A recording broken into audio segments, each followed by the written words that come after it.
Bueno, como ya les han dado las buenas tardes, y son buenas, no me voy a reiterar en ese saludo. Pedro Gonzalo Bilbao, nuestro presidente, debido a su ausencia, me pidió que presentara al profesor José Ramón Mauleón. Y entre tanto, el comienzo de la exposición, hemos hablado un poco también de su apellido Mauleón, porque yo soy un aficionado empedernido de la onomástica. Y como es un apellido navarro, y yo ejerzo un poco de eso, pues nos hemos ilustrado mutuamente. Bueno, nuestro ponente es una persona muy especializada en estas lides y tiene un historial espléndido. Bueno, pues él es profesor titular de la universidad. En la docencia se ocupa de nutrición humana y dietética, alimentación y cultura, sociología del sistema alimentario, que por cierto el ordenador siempre pone una señal roja que eso no se debe decir. ¿Qué tiene que decirse? ¿Alimenticio? Bueno, no, sería alimentario. A mí me suena bien alimentario. Sí. Yo creo que el que está un poco oído es el ordenador. Tanta ciencia. La sociología del sistema alimentario, opiniones del consumidor ante los nuevos alimentos, etcétera, etcétera. Sus investigaciones publicadas tratan sobre canales cortos de comercialización de alimentos, productores, las asociaciones de consumidores o los grupos de consumo, la sostenibilidad de la explotación agraria. Ha dirigido 2 tesis doctorales y actualmente está dirigiendo una tercera. Ha publicado desde el año 84 3 libros, 11 capítulos de libros y 9 capítulos en revistas especializadas. Aquí tengo una pequeña serie que no la voy a citar. Ha participado desde el año 1985 en 35 congresos o seminarios y actualmente está en la Facultad de Farmacia, donde hay un equipo magnífico, y nuestro querido amigo Javier Noceda tuvo el acierto de asesorar a la Sociedad Landazuri para que los profesores especializados de nuestra Facultad de Farmacia participaran en estas jornadas. Yo me felicito de la opción de contribuir con esta serie de jornadas y me felicito por nuestra Sociedad Cívico-Cultural Landazuri y, como decía aquel, les felicito y me felicito de su presencia. A pesar de este buen tiempo, la cultura les ha traído más y eso es un buen signo de salud. Muchísimas gracias por su asistencia y le dejo la palabra a nuestro profesor. Después de su exposición espero que pueda haber un coloquio, si usted lo desea. También va a proyectar una serie de imágenes. Creo que lo van a pasar ustedes muy bien. Bien, bueno, gracias a todas y a todos por hacer este esfuerzo de venir aquí un día tan espléndido. Yo creo que, espero que valga la pena después de terminar la intervención. Bueno, quisiera agradecer primeramente a la Sociedad Landazuri por invitarme, por tener esta oportunidad de poder transmitir y espero que comentar algunas de las ideas que irán saliendo por aquí. Realmente es muy difícil tratar de reducir en una hora los aspectos más importantes del tema que voy a tratar, que es la evolución de la alimentación. No es la historia de la alimentación, va a ser la evolución. Voy a hablar de cómo ha evolucionado históricamente la alimentación, haciendo énfasis, como indica el subtítulo, en qué causas han influido en que cambie la alimentación y esas causas cómo han afectado a la alimentación. Pero como digo, no se trata solamente de ver la historia, sino yo quiero hablar del presente de nuestra alimentación. Entonces yo calculo que 1/3 del tiempo al final pues trataré de concretar algunos de los rasgos más importantes de la alimentación que tenemos hoy en día.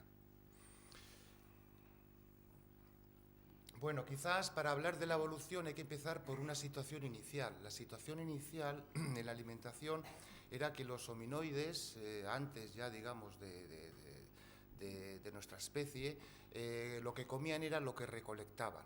Principalmente eran bayas, tallos, tubérculos, huevos, pequeños mamíferos, en fin, salían y si tenían suerte volvían y podían comer algo, si no, nada. Este era el gran problema que había inicialmente en la alimentación, que puedes no encontrar algo para comer porque estás recolectando y por tanto te quedas sin comer, tú y los tuyos. Esa es la situación inicial, digamos, en la historia de la humanidad. Todavía hoy en día conservamos ciertos aspectos relacionados con esta fase inicial de la evolución, todo lo que es las actividades de recolección para comer. No sé si les viene a la mente algunos ejemplos, pero, por ejemplo, recoger setas sería una actividad de recolección. Coger caracoles, exactamente igual, a no ser que sea una granja de caracoles. Recoger bayas para luego hacer mermeladas, otros productos, sería lo que nos queda. El marisqueo, también, el marisqueo es distinto a la pesca. El marisqueo de pequeños moluscos en la costa sería parte de esta etapa inicial en la historia de la alimentación. Sería recolectar. Esta es la situación inicial. Yo en mi exposición he distinguido 10 momentos distintos que han hecho cambiar la historia de la alimentación. 10 apartados. Vamos a empezar por el primer gran cambio que ha habido en la historia de la alimentación, que ha tenido sus consecuencias. El primer gran cambio fue la mejora de la capacidad intelectual del ser humano.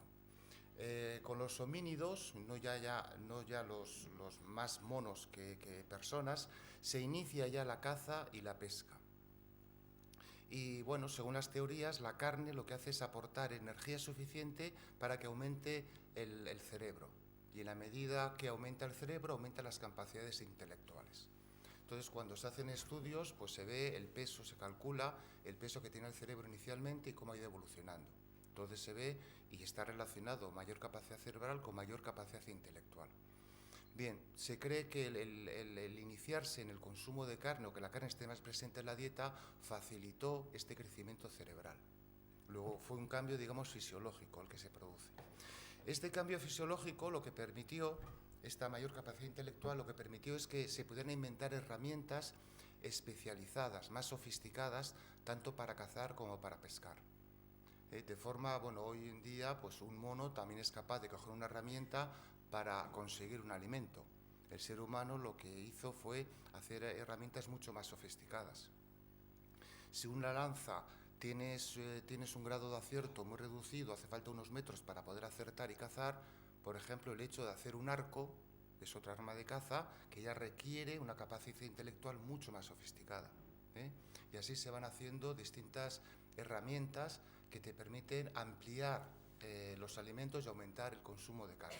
En el caso de la pesca exactamente igual. El arpón puede ser la idea inicial, pero te sirve para peces grandes. Una red, por ejemplo, ya es otra forma, otra técnica, te permite aumentar la cantidad de pescado que puedes conseguir. Así que la mayor capacidad intelectual está relacionada con una mayor capacidad de hacer herramientas, una mejora en la tecnología de alguna forma, y eso a su vez mejora la alimentación y por tanto ahí se produce una especie de triángulo. Mejora capacidad intelectual, mejores herramientas, mejora alimentación. Al mejorar la alimentación, mejora capacidad intelectual y así sucesivamente. Bien, a lo largo de la historia ha habido inventos, creaciones propiamente del ser humano que busca hacer algo e inventa, crea algo, pero luego también ha habido muchos descubrimientos. Los descubrimientos están presentes en esta época y están presentes en lo que se está investigando hoy en día. En esta época también está el descubrimiento del fuego. El fuego el control del fuego tuvo una importancia enorme, no solamente para la alimentación.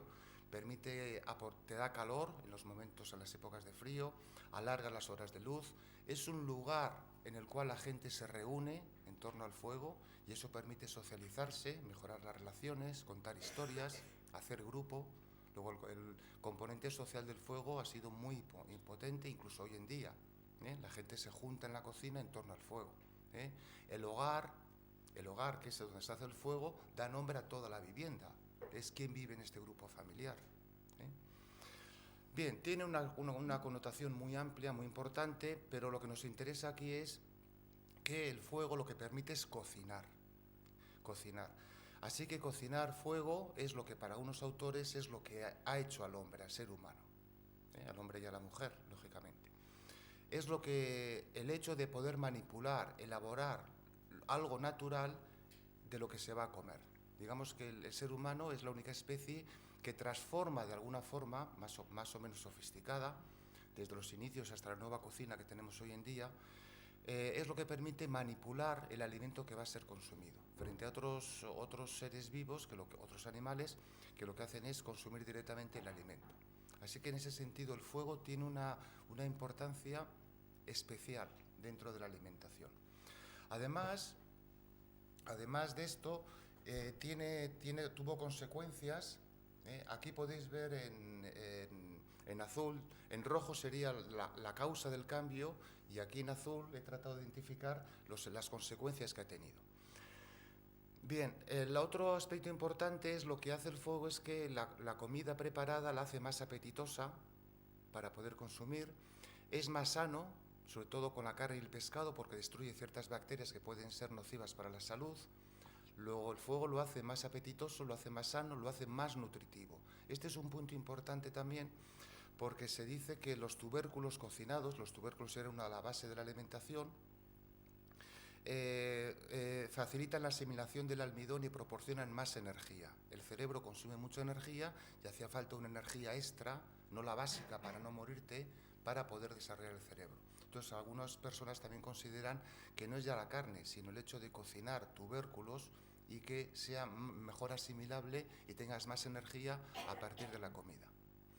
Bien, esto sería quizás el primer gran momento en la situación, el primer gran cambio respecto de la situación inicial, que uno sale a recolectar y a ver cómo vuelve a casa. Bien, he tratado de traer ciertas imágenes para ilustrar las distintas ideas. Este sería un cazador actual de la etnia Asda, que es de Tanzania, y bueno, lo que está haciendo hoy en día es lo que harían de la época de la que estamos hablando. Y hay unos arcos, hay unas herramientas sofisticadas. Para la caza de cada uno de los animales hay una herramienta ya especializada. Bueno, en el Museo de Arqueología de Álava tenemos estas piezas que son ya distintas herramientas que se van elaborando para trabajos específicos que se van realizando.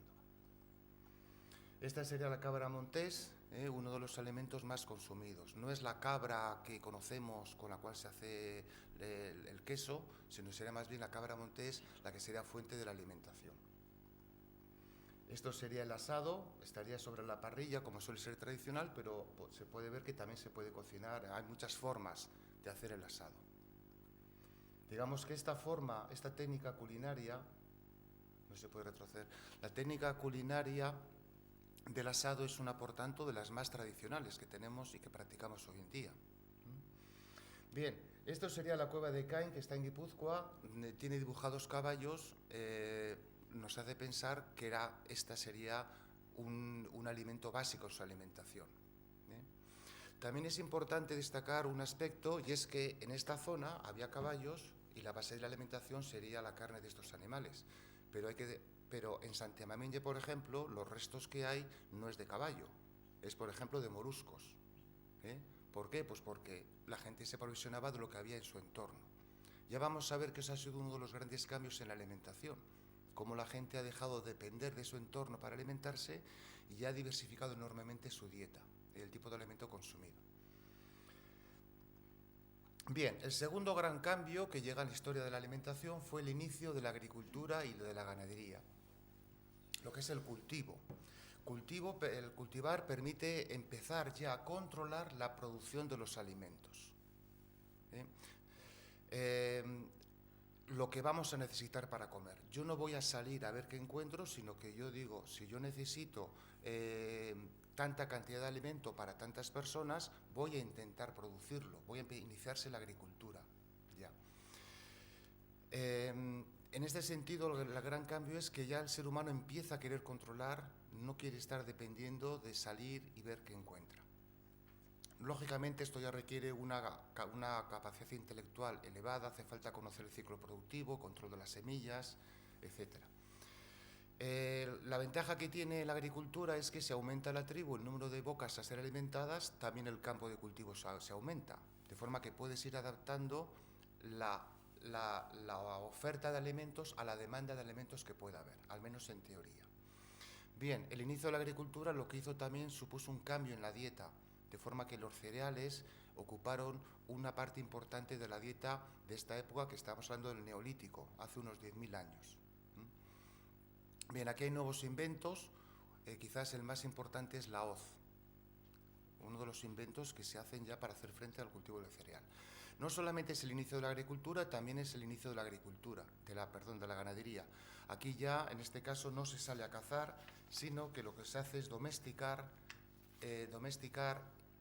ciertos animales y criarlos.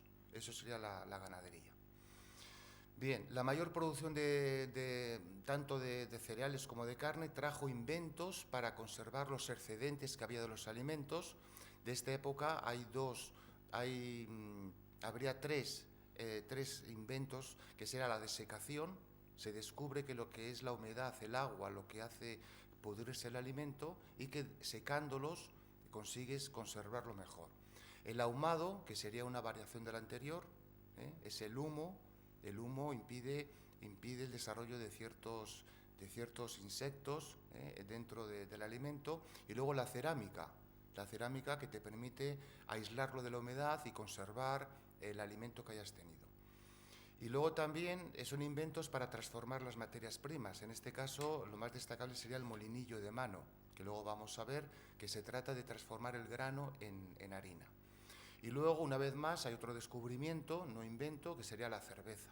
Se dice que la cerveza parece ser que procede de la zona de Egipto, del Triángulo Fértil, la zona más productiva de esta época, y que de forma casual ciertos granos con la humedad empezaron a fermentarse y, bueno, pues de una forma casual se inventaría la cerveza.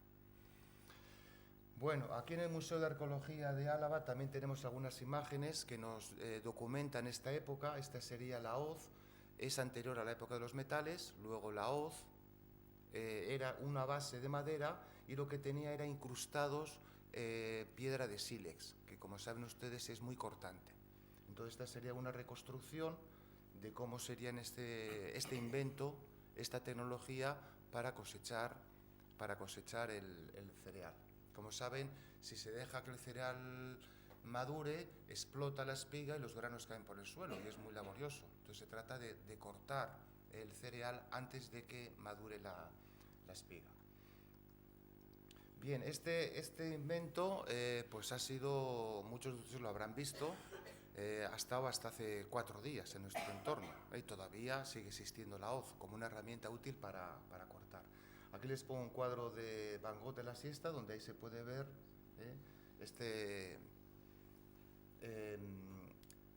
esta hoz.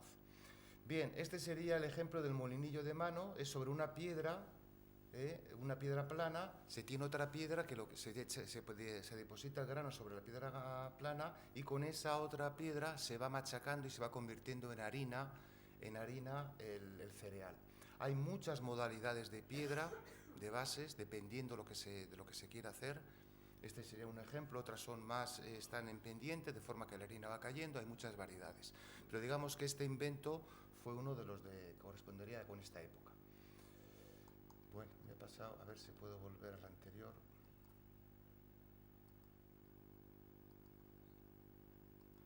Bien, esta sería una reconstrucción de esta época de la historia de la alimentación. Aquí pueden ver pues cómo están domesticados los animales. Ya empieza la figura del pastor, por tanto, una persona cuidando los animales. Aquí estarían cortando los cereales. Y aquí estarían los distintos molinos que existen. El perro ya está domesticado también. Esta sería un poco la época de la que hablamos. Y también hablamos, como forma de conservación, del ahumado. Esto es el Museo de Orozco, que reproduce una chabola de un pastor y bueno, todos los utensilios que utiliza, y pues es lógico que doctora Chabola y humo, y es fácil descubrir que el ahumado te das cuenta que hace que se conserve mejor el queso, ¿eh? Y hoy en día la herencia de esta práctica de conservación lo tenemos en el queso Idiazábal, ¿eh? Pero bueno, el ahumar alimentos, nosotros tenemos el queso, pero hay muchos alimentos que se han ahumado tradicionalmente como forma de conservarlos. Bien, vamos a pasar al tercer tema. El tercer gran cambio que introduce una alteración importante en la alimentación fue el hecho de ser colonizados por el Imperio Romano. El Imperio Romano lo que hace es aportar nuevos conocimientos.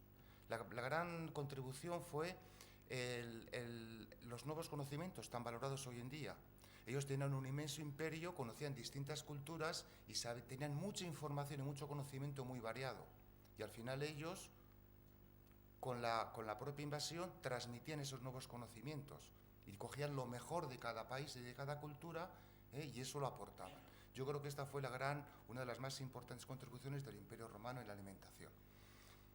Bien, ellos tenían, por tanto, más conocimientos sobre el cultivo, la conservación. Aquí ya se hacía salazón, pero ellos tenían técnicas más sofisticadas para hacer el salazón, la transformación de los alimentos, como el vino o el aceite. Aquí había variedades de uva, pero ellos trajeron uvas más productivas, viñas que aportan más cantidad de uva. Igualmente aportaron novedades en la distribución de los alimentos. También trajeron nuevas tecnologías, lo más importante sería el arado romano, así como nuevas variedades vegetales. Bien, en esta época también se inicia la gastronomía. La gastronomía entendida como cocinar y consumir alimentos de una forma placentera. No se trata ya de comer para echar combustible y que los organismos sigan funcionando, sino aquí ya empezamos a experimentar, a probar distintas formas de cocinar.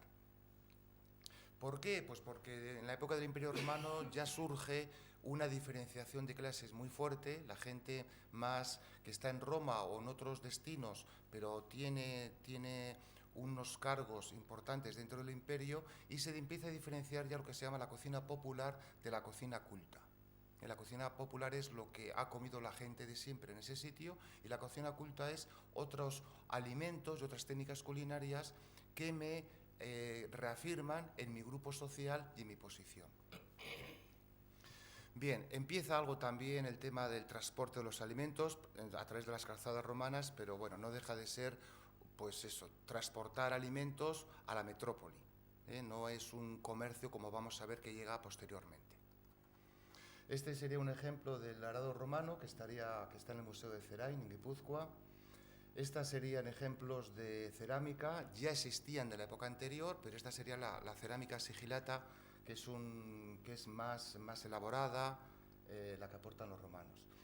Estos serían ejemplos de alimentos que hoy en día tenemos también y que también nos remontan a esta época de la que estamos hablando. Estas serían las anchoas en salazón, porque la sal deseca todavía más el alimento y hace que se conserve mejor.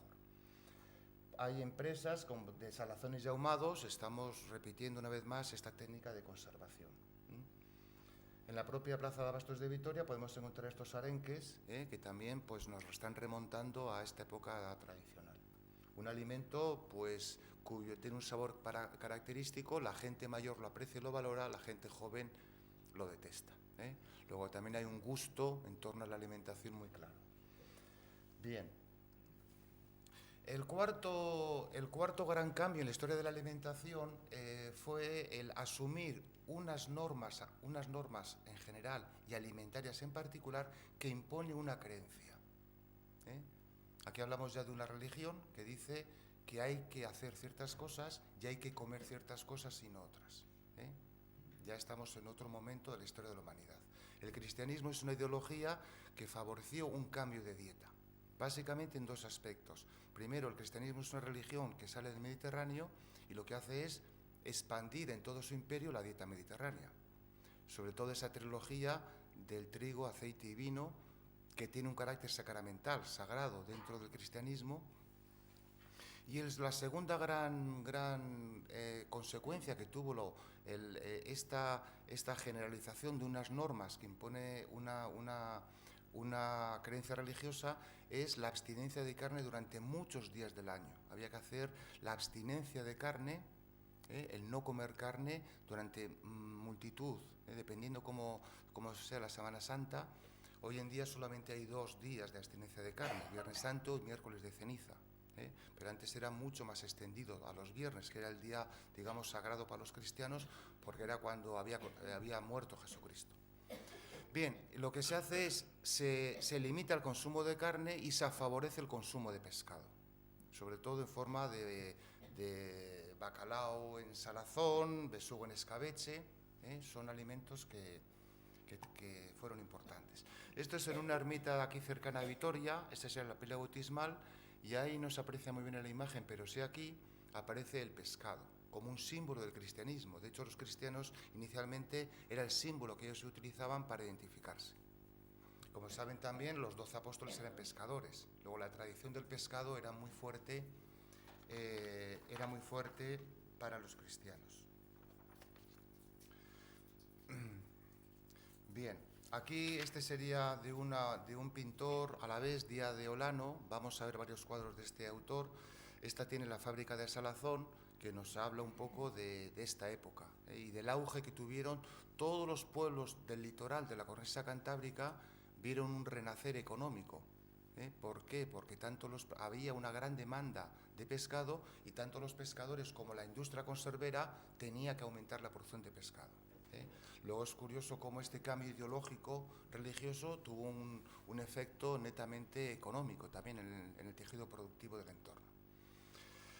Bien, pasamos al quinto gran cambio en el ámbito de la alimentación, que sería el surgimiento de las ciudades. Aquí estaríamos ya en el siglo XIII, más o menos. En las ciudades lo que supone es que hay nuevas profesiones, la gente sigue siendo eminentemente agrícola y la mayoría son campesinos, pero empiezan a surgir nuevas actividades relacionadas con el comercio y la artesanía en las ciudades, y eso significa que se reduce el número de personas que se autoabastecen de alimentos y por tanto que tienen que ser alimentadas. Así que esto exige a los agricultores tener que aumentar la producción. Ya no solamente vas a producir para ti, para autoconsumo, sino que necesitas producir para alimentar a las ciudades. Esto, por tanto, fue un cambio, una primera consecuencia de este surgimiento de las ciudades. Y lo otro es que, claro, lógicamente las ciudades se convierten en los lugares de poder y lugares estratégicos. Tienen que estar bien abastecidas y no hay alimentos. Así que es una época donde se mejora la distribución de alimentos y en concreto sobre todo las vías de comunicación. Había que garantizar que estuvieran bien comunicadas las ciudades. Aquí les presento este recorrido. Lo que se llamaba y se sigue llamando la ruta del vino y del pescado. Era una ruta que se empleaba, aquí se puede ver, salía de Bermeo, pasaba por Guernica, Durango, Ochandio, pasaba por Estíbaliz, Lagrán, La Guardia y Ollón. Entonces, esta ruta lo que hacía era introducir pescado de la costa y volver con el cargamento de vino, pero también de cereal. Esto se ha conservado, esta ruta, se puede hacer hoy en día, es el gran GR38, y bueno, realmente uno hace esa ruta y puede recordar la época de la que estamos hablando, en qué condiciones se hacía este transporte para equilibrar el pescado, introducirlo al interior y llevar el vino hasta la zona de la costa. Bueno, pasamos a la sexta época, muy importante, que sería el sexto gran cambio en la historia de la alimentación, que sería lo que he titulado la colonización de las Islas de las Especias y de América. En el primer caso, las Islas de las Especias, como saben, está ubicada por Indonesia, la Indonesia actual. Lo que eso permitió es aumentar la entrada de pimienta y otras especias que lo que hacían era mejorar la conservación de los alimentos y el sabor. Introducíase una novedad a la hora de cocinar los alimentos, al introducir otros sabores. De todas las especias, la más importante era sin duda la pimienta. Creo recordar que el 70% de todas las especias que llegaron en el siglo XVI eran de pimienta, porque tiene un poder como conservante muy poderoso. Y luego también estaba asociada a ciertas propiedades mágicas para la salud. Bueno, había mucha demanda por la pimienta. Esto fue quizás la primera consecuencia que tuvo las Islas de las Especias, pero fue más importante todavía lo que fue la colonización de América. ¿Por qué? Porque introdujo alimentos nuevos, no existentes aquí, como son principalmente el maíz, la alubia y la patata. Mejoraron enormemente la producción de alimentos, los llamaban cultivos milagrosos. Eran milagrosos porque el cereal, por ejemplo, que había, sobre todo en la parte de Vizcaya y de Guipúzcoa, era el mijo. Y del mijo, por cada grano que ponías, la espiga te daba 10 granos. Sin embargo, un maíz, de cada grano que ponías, te salían 80 granos. Luego la relación es de 1,10 a 1,80. La capacidad de producir alimentos era enorme. Con la patata pasa algo parecido.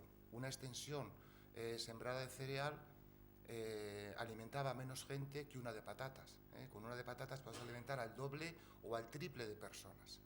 Luego, estos tres alimentos, maíz, alubia y patata, pues realmente permitieron que hubiera mucha más alimentación disponible para la gente. Aún así, la gente pasaba hambre, pero bueno, mejoraba en cuanto a la cantidad. Había muchos más alimentos que vinieron de América, pero quizás los más importantes desde el punto de vista de la alimentación han sido estos tres. Sabrán que el tomate, el pimiento y por tanto el pimentón también es de allí, chocolate y otros muchos. Bueno, esta es una empresa que hace embutidos y utiliza la pimienta, me imagino que ya habrán visto, totalmente recubierta.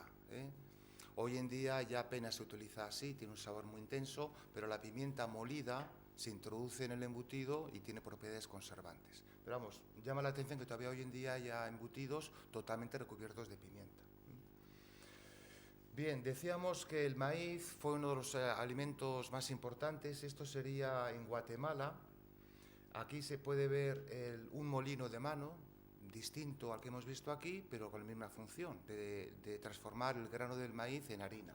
Y una vez que está hecho con harina, se mezcla con agua y un poco de sal, se le va dando la forma, esta forma redondeada, y sobre una plancha sobre el fuego se cocina. Esta es la forma cultural como se consumía el cereal en América. No era forma de pan, que era nuestra forma de consumir el cereal, o de hogaza. Era en forma de estas tortas, arepas. Claro, curiosamente, bueno, la llegada de estos nuevos alimentos es un tema apasionante, porque lógicamente cuando llega un nuevo alimento, lo que hace la gente es integrarlo a su cultura alimentaria. Entonces, cuando llega el maíz y te dicen que es un cereal, tú lo que haces es reproducir lo que como culturalmente tú consumes el cereal, que es en forma de hogaza, como se hacía. Que es impensable en América consumir el maíz en forma de hogaza. El cereal se consumía así. Nosotros tenemos una variación que sería el talo, que sería lo más parecido a la forma tradicional como se consumía el maíz en América. Unas fiestas de San Prudencio sin talo, como ustedes saben, no son fiestas. De forma que es curioso cómo hasta un alimento foráneo puede ser integrado en la cultura a lo largo del tiempo. Bien, esta es otra imagen de América, el pueblo vascongado, de 1908, donde aquí ya se ve presente el maíz. De los tres alimentos, insisto que es apasionante ver cómo han sido integrados en la cultura. El primero que se integró fue el maíz, luego la alubia y finalmente fue la patata. La patata, como la patata era un alimento que no aparecía en la Biblia, pues generaba rechazo entre la gente. Es un alimento, ¿cómo sabemos que es alimento? Lo otro era más asimilable. La alubia se parecía a la haba, que ya existía aquí, pero la patata no había entonces hasta hace muy poco no ha sido integrado en la alimentación. Bueno, aquí se puede ver en esta imagen, pues ya presente y trabajando con la laya, como forma de trabajar la tierra, que luego haremos referencia.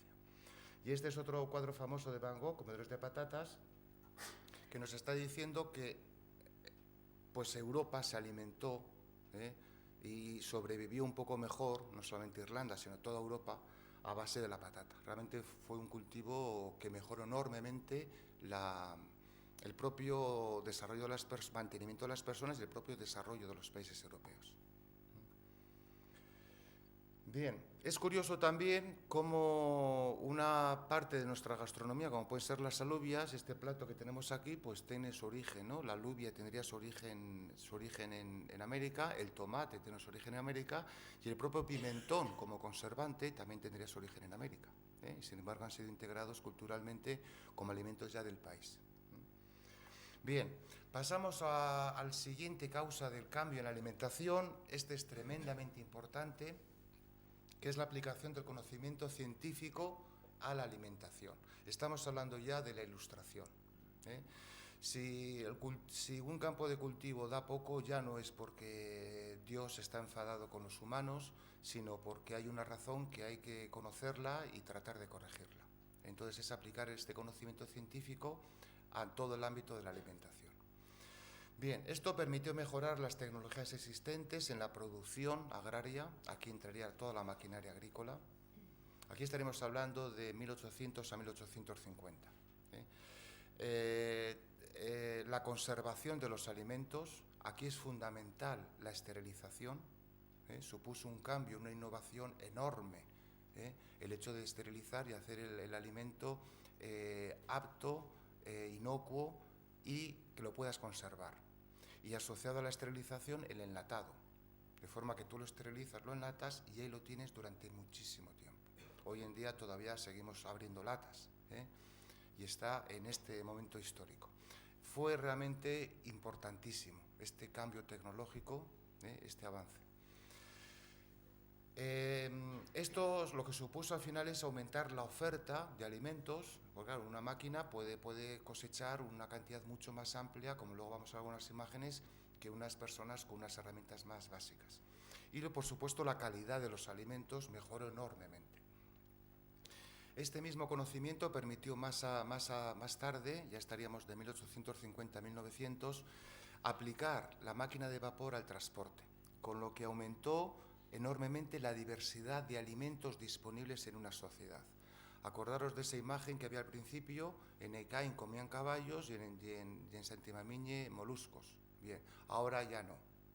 Ahora ya no me abastezco necesariamente del entorno o de un transporte muy limitado, tirado con mulas, sino ahora ya llega un ferrocarril y un ferrocarril te puede desplazar una cantidad enorme de alimentos y a un precio muy asequible. Luego, para el mercado interno, el ferrocarril fue fundamental.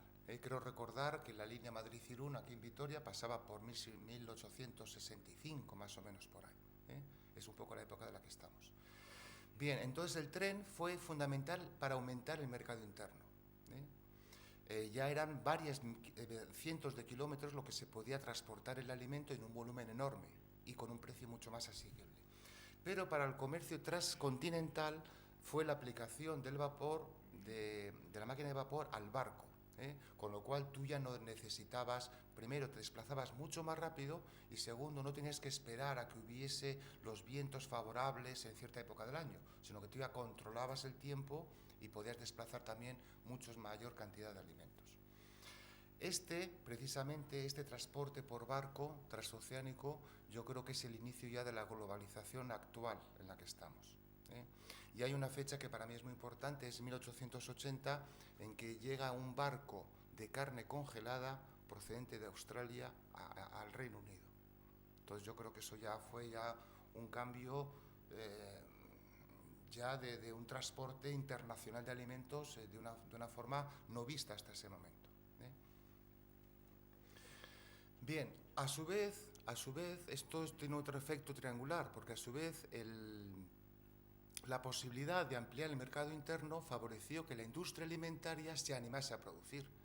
Porque si yo tengo conservas de pescado y voy a vender solamente a las 1000 personas que vienen alrededor mío, pues estoy limitado. En el momento en que a mí me dicen que tú puedes ahora abastecer con tu producto a una cantidad de personas mucho mayor, tú como industria alimentaria te animas a producir enormemente un mayor volumen de producción. Así que el hecho de llegar el tren permitió aumentarlo y el hecho de que hubiera un tren permitió a la industria alimentaria aumentar todavía más la capacidad de producción. Es un círculo vicioso. Bien, también aquí habría que destacar los avances que hay en la química y en la biología que permitió mejorar enormemente la calidad de los alimentos. Si alguien se intoxicaba, ya se empezaba a saber por qué era y se podían tomar las causas para evitarlo. También es una época en que se crean nuevos alimentos, como la margarina, se crea en esta época. También empieza ya la inspección pública de los alimentos, empieza en Inglaterra y ya sabiendo cuáles son los problemas se tratan de evitar. Y finalmente ya se reducen las enfermedades carenciales por falta de vitaminas, la C, la D o la que fuera. Así que bueno, pues esta es una época muy importante, este aporte del conocimiento científico a la hora de responder a las necesidades que tienen las personas. Bien, aquí podéis ver una imagen de lo que sería un campo de maíz. ¿Cómo sería la forma tradicional de cultivarlo? Muchísimas personas con esa laya, con ese instrumento tradicional para remover la tierra y, lógicamente, muchísimo esfuerzo, muchísima gente para muy poco resultado. Bueno, para los estándares actuales, lógicamente. Bien, estas serían dos tipos de laya de las que se podían emplear. Bien, lógicamente la llegada del arado Brabant, que hecho por Aranzábal, como saben, aquí en Vitoria estaba la fábrica de Aranzábal, que era la mejor fábrica de España haciendo maquinaria agrícola. Bueno, pues ya estaba tirado por bueyes o por mulas y esto significaba ya poder mover la tierra de una forma incomparablemente mejor a como era antes. Bien, aquí serían ejemplos ya de segadoras. Esta es una imagen de aquí, de la estación de tren de Vitoria, una trilladora. Bien, decíamos que también permitió la esterilización y el enlatado, de forma que el alimento estéril se enlataba y se conservaba muchísimo. Como saben, este Campbell's ya es un icono dentro de la industria alimentaria y del propio arte. Este fue en su formato inicial y hoy en día se sigue manteniendo. Bueno, esta es una imagen que traigo y no la traigo por los niños o niñas que aparecen ahí, lógicamente, sino porque, bueno, refleja todo lo que se enlataba en aquel momento. Ahora lo tenemos más limitado a qué se enlata. Pues tenemos las conservas de pescado, está claro. Las conservas de carne ya van desapareciendo, pero también se ha conservado históricamente carne. Aquí sería tomate, esta sería mermelada, esta sería mostaza, pero bueno, serían ejemplos que eran latas de hojalata, que hacía falta, pues casi no era abre fácil, pero la idea ya estaba hecha. Perdón. Decíamos que en la segunda época del 19 lo que supone el avance del conocimiento científico fue trasladarlo al transporte. Esta es una imagen de las lecheras bajando por Santo Domingo a Bilbao a vender la leche. Lógicamente, pues es un transporte muy cercano y unas cantidades ínfimas lo que se puede mover. Esto era como era el transporte antes de la llegada del tren. Bueno, esto es una foto de 1930, o sea que tampoco... Pero vamos, pensemos que inicialmente la situación del transporte de alimentos era así. Sin embargo, la llegada ya del ferrocarril pues ya supuso un cambio notable. Por ejemplo, es lo que se llama incluso el tren de la leche, que algunas ciudades llegaba a primera hora de la mañana, se ordeñaba a primera hora y a las 8 de la mañana ya estaba la leche en la ciudad. Entonces la capacidad de transporte, en este caso de leche, es enorme. Bien, a mí esta foto me resulta muy ilustrativa de esta época, es de Regoyos, la ría de Bilbao, pero aquí podéis ver las dos imágenes de lo que estamos hablando. Ya está el ferrocarril y está también un barco a vapor como forma de hacer el transporte. Y supone todo un cambio, una revolución en el abastecimiento de los alimentos. Y esta imagen también parece ilustrativa porque, como les decía, el ferrocarril permite a la industria alimentaria decir que mi mercado ya no se limita al entorno, mi mercado es mucho mayor, luego yo ahora puedo producir en una mayor cantidad. Entonces, por eso aquí estaría la leche condensada. La leche es el producto que más se tardó en esterilizar y en enlatar. la leche condensada unido al ferrocarril. Símbolos también de la modernidad de la época. Bien, pasamos a otro cambio,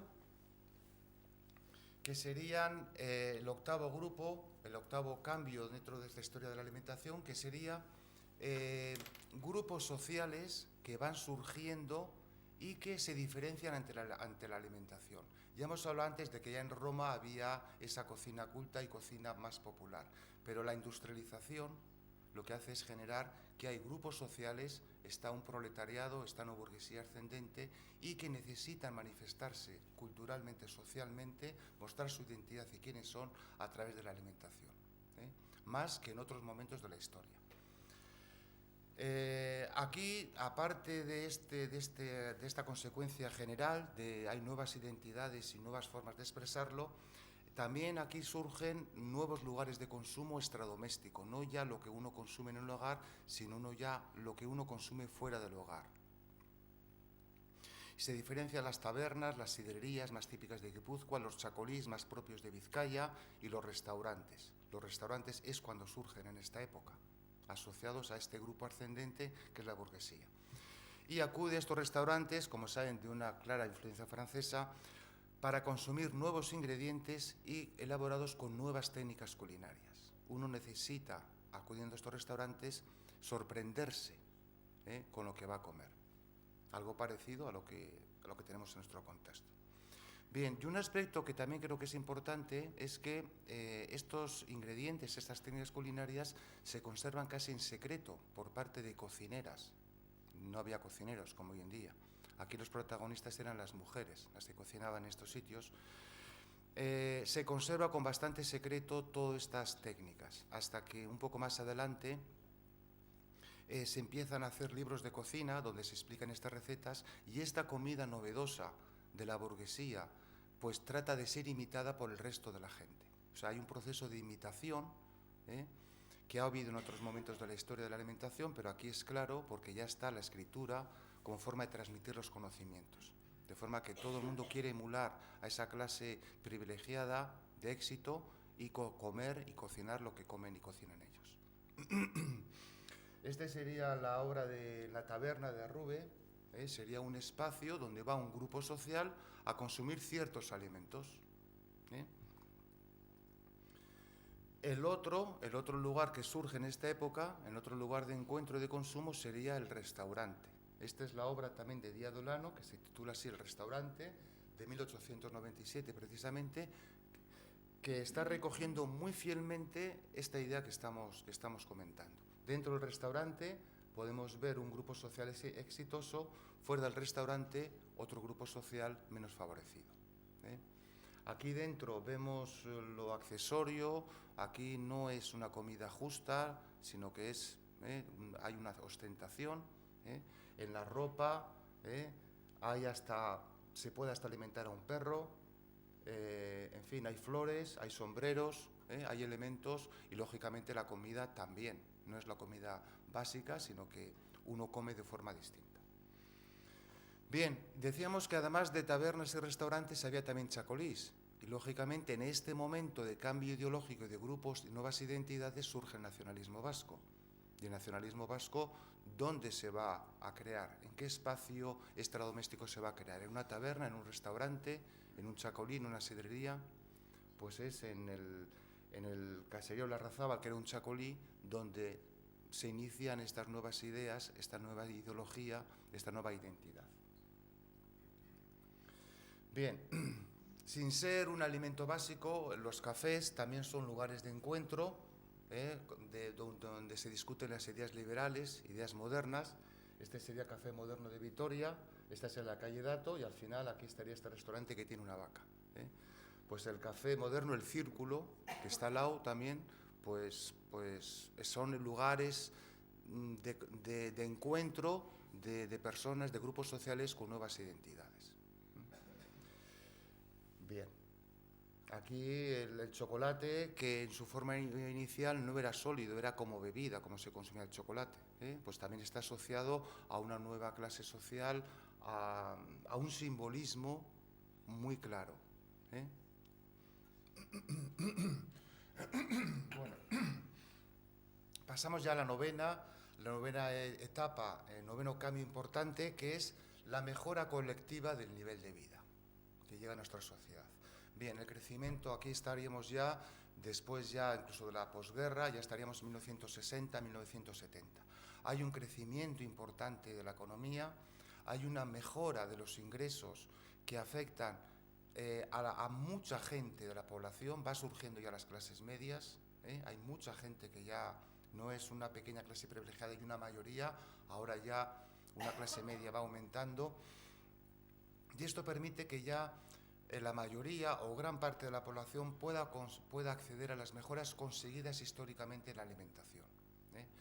Así que la gran diferencia de esta época es que ya la gran parte de la población mejora sustancialmente la dieta. A partir de 1960 se produce lo que se llama la transición nutricional, que es el aumento de las grasas como principal fuente de calorías frente a los hidratos.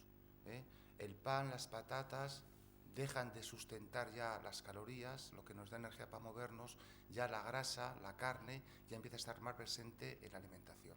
La carne, que ha sido siempre el gran alimento deseado a lo largo de la historia, ahora ya la gente empieza a consumirlo con cierta facilidad, o mucha mayor facilidad.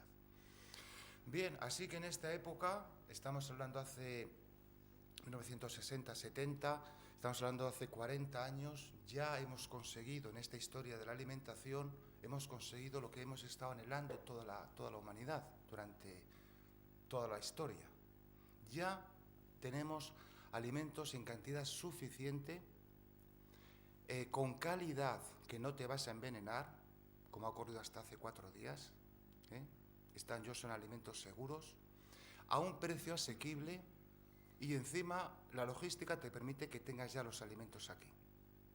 Ya hemos conseguido, hace 40 años se consiguió lo que ha estado la historia, toda la humanidad anhelando durante tantos años. Así que la gran pregunta es, bueno, ya están solucionados los problemas que teníamos. Ya no hay problemas en la alimentación. Bueno, aquí termina la parte histórica y aquí es donde quiero entrar ya a hablar más del presente de la alimentación. Por eso no son 9 fases, sino son 10 fases las que tiene este recorrido por la historia de la alimentación. Hablamos ya del presente de la alimentación, un presente que puede estar comenzando hacia 1999 o 95, hace 20 años más o menos, estaría el presente que estamos viviendo ahora. ¿Cuál es el gran cambio que llega a la alimentación? Pues que las grandes corporaciones toman el poder en sentido amplio. Toman el poder económicamente porque son cada vez más grandes y deciden cómo producir. Son ellas las que tienen más tecnología y nos dicen que lo que hay que hacer es producir barato y que eso es la forma única como hay que producir alimentos. Bien, toman el poder políticamente.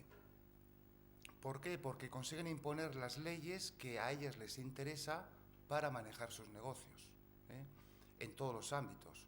Por ejemplo, en el tema de la globalización, que es un tema muy actual. Estos días en la prensa está apareciendo cómo está habiendo un acuerdo ahora entre Europa y Estados Unidos para liberalizar el comercio de ciertos productos de cara al futuro. Van a ser negociaciones muy decisivas para las próximas décadas. Y se está haciendo ahora, estos días. Bien, consiguen imponer que los gobiernos pongan las leyes que a estas grandes corporaciones les interesa. Consiguen decir que el comercio internacional es un derecho. Pues será un derecho como otros muchos derechos, pero parece que es un derecho que es innegociable frente a otros derechos que pueden ser más importantes. Y por tanto nadie puede entrar a limitar ese libre comercio internacional. Bien, lo que es importante es que la globalización que hemos tenido hasta hace poco era una globalización que lo que permitía era mejorar la dieta de la población, de forma que aquí no había carne y se traía carne de fuera y la gente mejoraba su alimentación. La globalización actual es distinta. Ahora ya no se trata de mejorar la dieta, se trata de abaratar los costes, de hacer negocio. Luego ha cambiado por completo el significado de este comercio internacional y de esta globalización. Pero el poder no solamente tiene que ser un poder económico, un poder político, que ya vemos cómo nuestros legisladores, nuestros responsables políticos van haciendo las leyes que interesan a estas grandes corporaciones, también tiene que ser un poder cultural. Bien, este poder cultural se ejerce de dos formas, principalmente. Primero, mediante el marketing, la publicidad sobre todo, que lo que hace es orientar las necesidades, los valores sociales hacia los alimentos que a ellos les interesa. Suelen ser alimentos muy elaborados, con un contenido simbólico muy fuerte. Pensemos en esa imagen que veíamos antes de una pareja consumiendo chocolate. O sea, esas personas no están consumiendo chocolate, están consumiendo ese significado que está asociado a la bebida del chocolate, que muestra de qué clase social soy yo, que tengo éxito en la vida. Entonces, esa capacidad, los alimentos, todos tienen un simbolismo.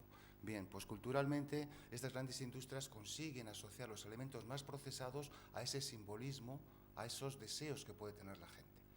Pero curiosamente estos alimentos tan transformados suelen ser alimentos muy procesados, lo que algunas personas llaman objetos alimentarios no identificados.